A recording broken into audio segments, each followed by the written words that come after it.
আত্মসমর্পণপূর্বক বিজ্ঞ আদালতে পরিমণিকে সারেন্ডার করিয়েছিলাম।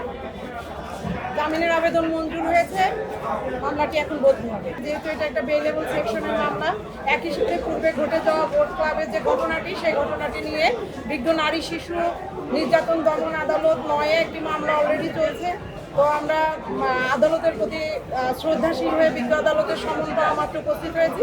বিজ্ঞ আদালত আমাদের সাবমিশনে সন্তুষ্ট হয়ে জামিন জামিন রেগুলার জামিন চার্জ পর্যন্ত, সাধারণত চার্জের সময় আমাদেরকে আবার একটা জামিন নিতে হয়।